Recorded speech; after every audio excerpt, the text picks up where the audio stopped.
Hello and a warm welcome to Federal special program Capital Beat. Today is the voting day, and voting, in fact, is about to end in Tamil Nadu and in West Bengal, which went to polls for the first phase. Now, I'll just give you a little detail of what's coming in the Tamil Nadu's 234 constituencies. They have voted in a single phase today. In West Bengal, more than half of the 294 constituencies have voted today, while the remaining will vote on April 29th.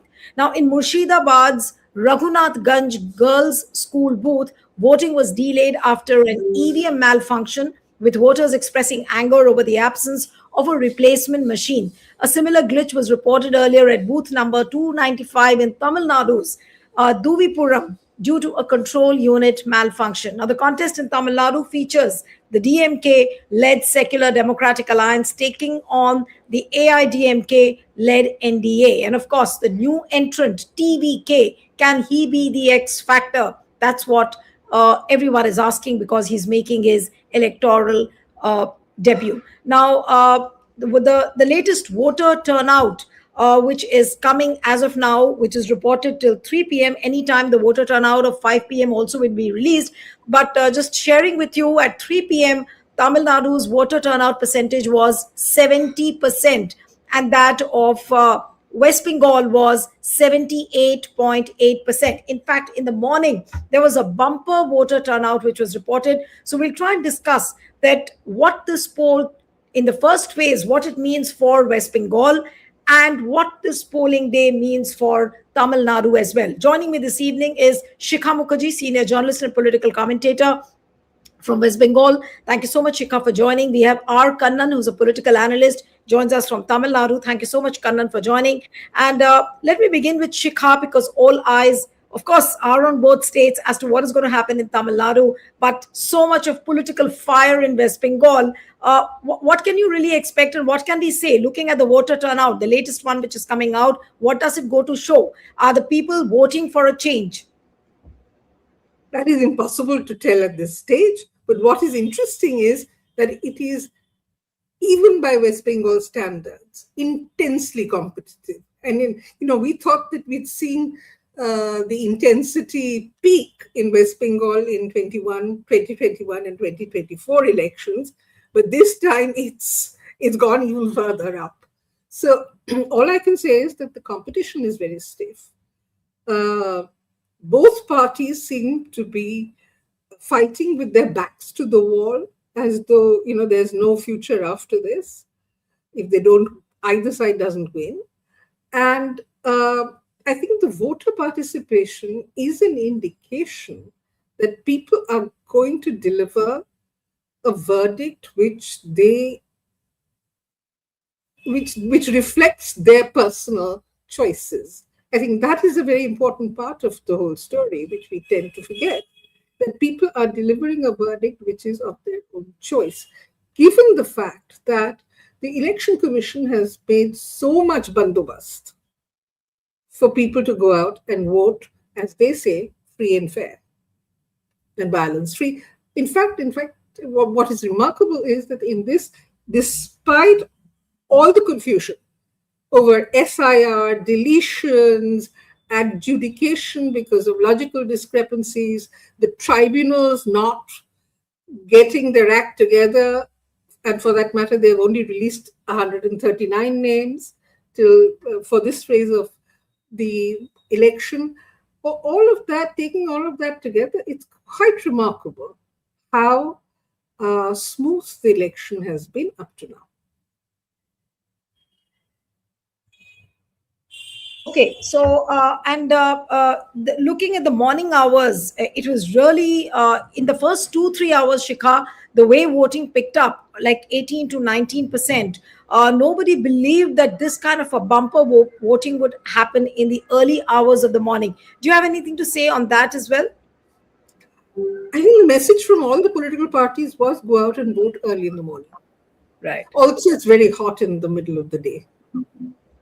So altogether, and if you're there in the queue early in the morning, then the chances are that any kind of confusion over the voters list will get quickly disposed.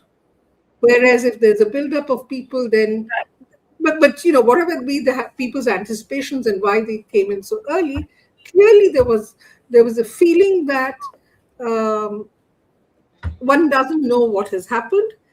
Getting people of one thing is the message that I'm getting is people are saying we have to vote and we have to make sure that our vote is cast. So I think that urgency, because this voting exercise seems to have become the hallmark of everything to do with legitimacy, citizenship, fundamental rights, everything else. So I think that's voter participation is quite incredible. Right. All right. Let me come to Kannan now. What is the scenario in Tamil Nadu now? If till 3 p.m. the voter turnout reported is 70%, what does it really show? I mean, does it worry Stalin, or we may say that large number of youths have come out and all of them seem to be very inclined to TVK's Vijay, because of the popularity he rides on. In the morning, some visuals which I saw, and TVK's Vijay was stepping out into the polling booth, and he was surrounded with hordes of people, and police was finding it tough to manage the crowd. What does it go to show? 70% voter turnout till 3 p.m. You'll have to unmute, Kannan. Yeah, Kannan, unmute yourself. Yeah. No, you're not audible. You're still muted. No, I'm not able to. You're not audible. Okay, will you try and reconnect? Will you try and reconnect? Earlier you were audible. All right. Okay, in the meanwhile, I'll come to Shikha now. Shikha, lot of optics, Jhalmuri, then not Didi or Didi, but this time, Didi, Kaan Khol Kar Sun Lo, and Mahua Moitra responding to it, a lot of TMC people responding to it. Chuvendu Adhikari this morning saying that, it's a danger for the Sanatan Dharma if there is no change in Bengal. Now, what does that mean? I mean, and what is the impact of this kind of a rhetoric on West Bengal? I'll see if Kannan can hear me. So we'll go to Tamil Nadu and then come back to you. We'll just wait for a second. Yes, okay. Kannan? Hi, Neelo. Can you hear me? Hi. Yeah. You're audible now. So the question I was asking you, TVK's Vijay was hounded by the crowd this morning when he was stepping inside the polling booth. 70% voter turnout till 3 p.m. What does it mean for Tamil Nadu? So was actor Ajit Kumar. So was actor Siva Karthikeyan. There is Tamil Nadu is an extremely different state compared to the other states of Tamil Nadu. I think actors enjoy a very special place in the minds and aspirations of people. They represent the dreams of the common man that cannot be attained in real life. So movies have a special place, and our heroes have done, some of our heroes have done extremely well compared to, I would even say, compared to international actors and Bollywood actors. So we Tamil voters largely are looking for a savior, perhaps, and actor Vijay probably fits that bill. So there were large crowds also mobbing Ajit Kumar when he entered the polling booth, and other actors who are quite popular. At 3 p.m. the voting, the polling percentages were 70%, as you mentioned. In the last polls in 2021, it was 53.35%. Now it's unclear what all this means. It could mean it's probably a reflection of the special intensive revision where 74 lakh voters were culled out, people who would have otherwise not shown up. So therefore the 70% could possibly be explained also because of that. This election is very different from the other elections that we have seen.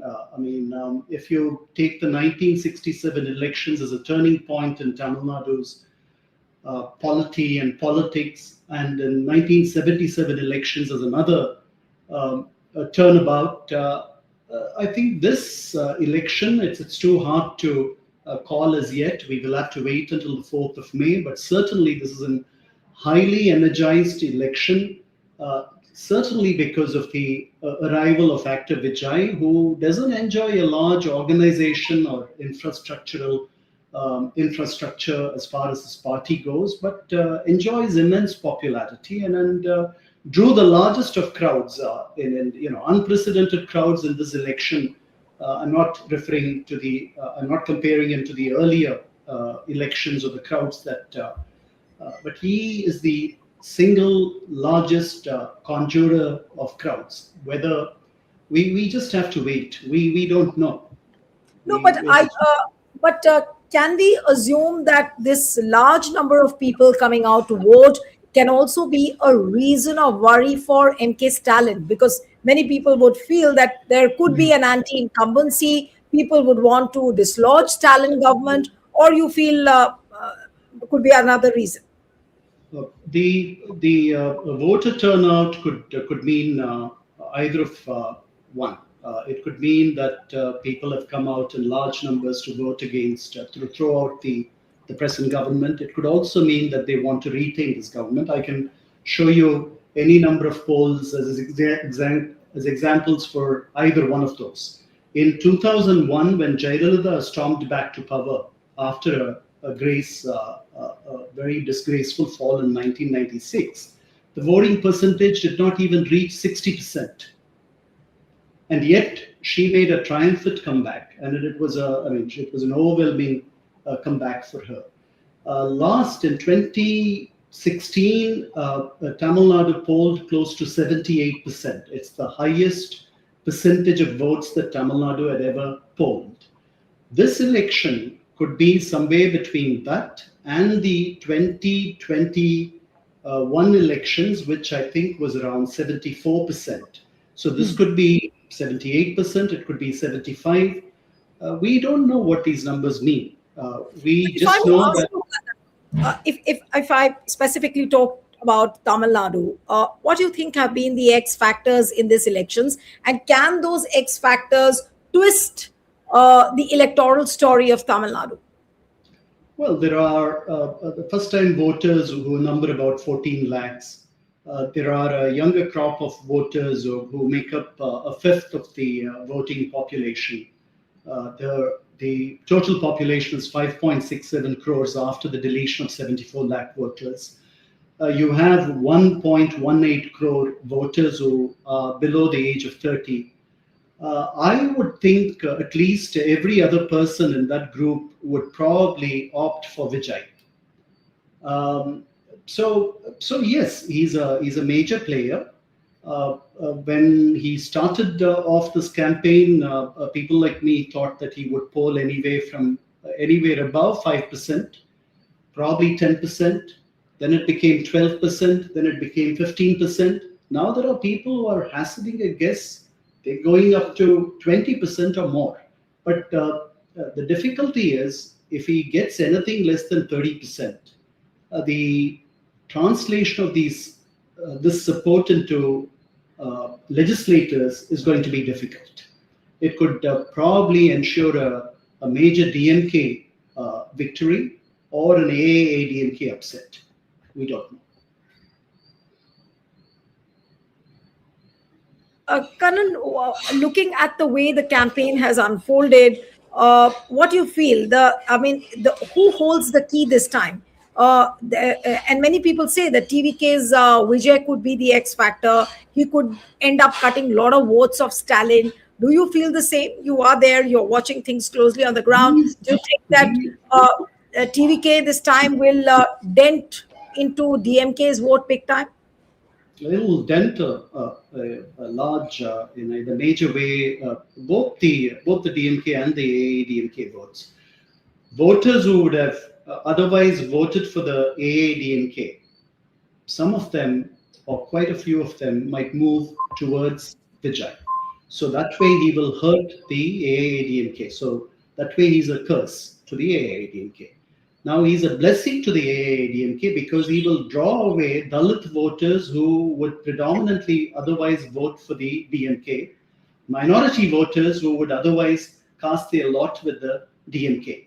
So he's a blessing for the AIADMK in that respect. So we'll have to wait to see where he, whom he hurts more, and if he hurts the DMK more. In 2006, actor Vijay, who was his closest example in the near past, he hurt the chances of in 144 of the 234 constituencies. He made a difference, although he was the sole winner, and most of those seats were AIADMK seats. Almost 2/3 of those were. So the AIADMK suffered because of him, but so did the DMK. The DMK suffered in more than 40 seats. So we will have to wait until the 4th of May, as much as we're all very eager to find out, Right. his impact on the ground. Right, right. And I was talking to Kannan Shikha about the X factors and can they really change the story of Tamil Nadu, the electoral story? And the same question now to you. What has been the X factor? Of course, SIR has been the biggest issue everyone has been talking about. But any other underlining X factor you feel that could change the electoral story of West Bengal? See, there are a couple of X factors, I think, in West Bengal, which is leaving most of us puzzled. One is hearing from the ground that the CPIM and the Congress are reviving. And I know for a fact that both the parties have been, over the last couple of years, have been working very hard to up their game. And the general consensus is that they are going to win some seats. I feel that Congress and left are quite visible on the ground because everyone feels that it's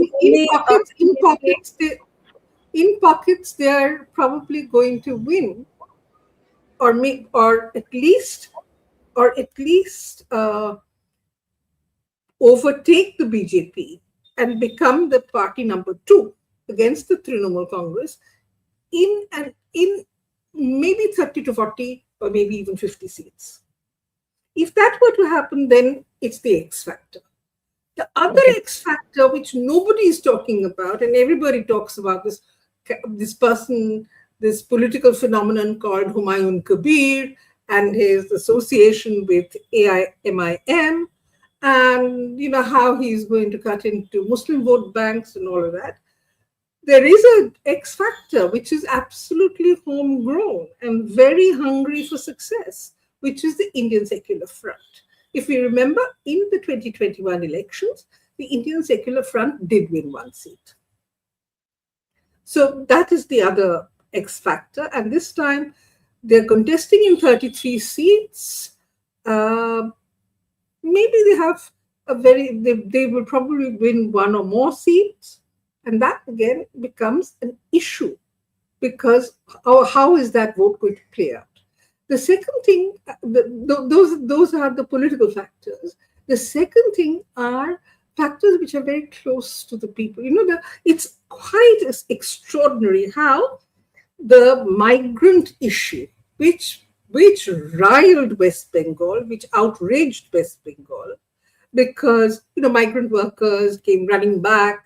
They were being arrested in other parts of the country, mostly because of the language they spoke and the food they ate, and their identification as Bangladeshis. Now, that issue seems to have been drowned out by the narrative of the Ghuspetia, which the SIR is supposed to detect, delete, and as Mr. Amit Shah, the Union Home Minister, keeps telling us every day, they are going to be deported. Now, that I think is an X factor too, because how did the migration story, which was so important for people as an economic reason for their distrust of the BJP as a party of governance, suddenly become the Ghuspetia story, which is a kind of purification of West Bengal from the encroachment and illegal infiltration by the Muslims. So it's a fascinating, and the migration story is now, as I said, being drowned out. So all of these are X factors, because the SIR is, of course, the elephant in the room. The election commission is the elephant in the room. Women voters are the elephant in the room. We really don't know what's happening there with 57 lakh deletions. No, but it's really a weird story as to like how many lakhs and lakhs of voters, they are not included in the list. They will not exercise their franchise, and yet the election is happening. Lots of questions are there, which election commission needs to answer. So even Supreme Court needs to answer. But I don't know when we will get those answers. But the election is still on. Coming to you, Kannan, now. What do you think about the alliance between AIADMK and BJP, and especially after this delimitation bill was it failed in Parliament? How do you think that the people in Tamil Nadu would see this alliance just because AIADMK supported the center? You're not audible again, Kannan. No, I'm not able to hear you. Okay, so we'll wait for Kannan to reconnect. But Shikha, coming to you on the West Bengal story, the real worry is now what happens to those voters whose names are not there. Now, is there any assurance given to them that, look, we will deal with it later? What is the kind of impact on those voters? What has been the scenario in the polling booths? Have you heard any reports of some sort of a confusion or mayhem happening because of that? All those voters who were not there as part of the voters list?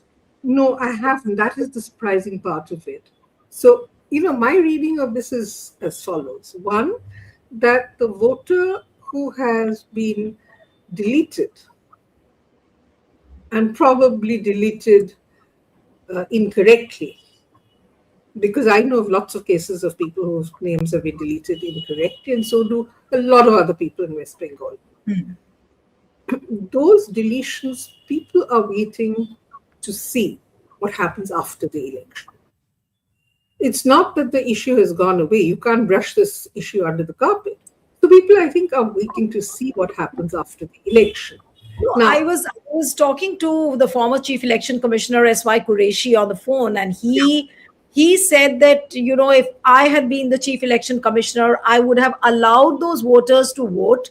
The investigation part, whether you are a Ghuspetia or not, could have carried on, but at least you would not have kept them out of the voting process. But look at Assam. 19 lakhs are out of the election process. What do you say about that? Absolutely. And they're still waiting for justice. Yeah. And that may very well be the fate of these 34 lakhs who are waiting to be, whose deletions are waiting to be adjudicated. Now, these are very shocking figures for India's democracy, because how can you leave 34 lakh people out? Absolutely. How can you include people and leave out people? I mean, what is this process? Yes, of course. It's like the tank and the two taps, and a drain. I mean, it's a bizarre situation. Yes. But I think that people are waiting to see, and frankly, I think that the reason why people are being patient is because they want to see what the electoral verdict is. Absolutely. In fact, the international papers like Guardian and all, they have also written about the West Bengal polls and the SIR. But I come back to Kannan with the same question, that this time after the defeat of the delimitation bill, how are the people of Tamil Nadu viewing this alliance between BJP and AIADMK? Because AIADMK ended up supporting the center on that. Now, will the alliance lose its sheen in a way in the eyes of the people of Tamil Nadu, where delimitation was such a big issue? Oh, I'm sorry, Kannan, you're not audible again. Just try reconnecting. Just try to reconnect, please. Try to reconnect if you can. I think there's some problem because earlier he was audible. So Shikha, I mean, is it a very difficult question or something which is very difficult to predict this time? The way the elections are taking place, many people have said on social media that this, if at all. Mamata Banerjee wins, then of course it's going to be like something which people mustn't have thought. But it will also show that people still care for the democracy in India. But if BJP wins, then probably the country would see the last election of sorts, in a sense. What is your feeling on that? A lot of people on the social media are commenting about it. Lot many people are speaking about it as well. Yeah, I mean, it's being described as political genocide by some people, Yes.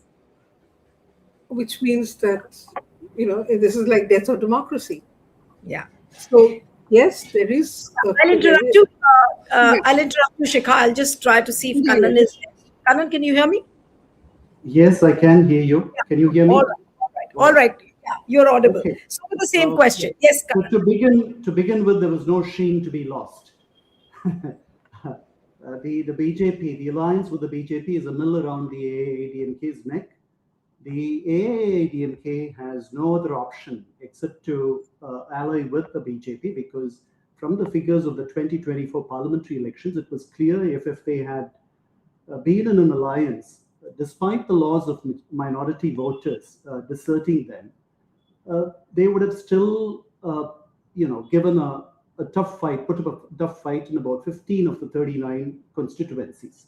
So this alliance was a marriage of convenience. When you have the DMK-led alliance, a formidable alliance of more than 20 parties, you need to stitch a strong alliance. So the two major parties in the AIADMK's alliance are the BJP and then the PMK.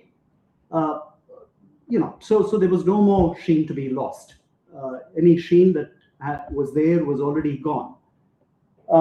Minority voters will certainly desert the AIADMK. As I said earlier, they might, instead of gravitating towards the DMK, might choose Vijay as an option. Certainly most Christian voters, I think, will look towards Vijay, and some of the Muslim voters who would have otherwise en masse, en bloc, voted for the DMK will move towards Vijay. We need to wait to see this.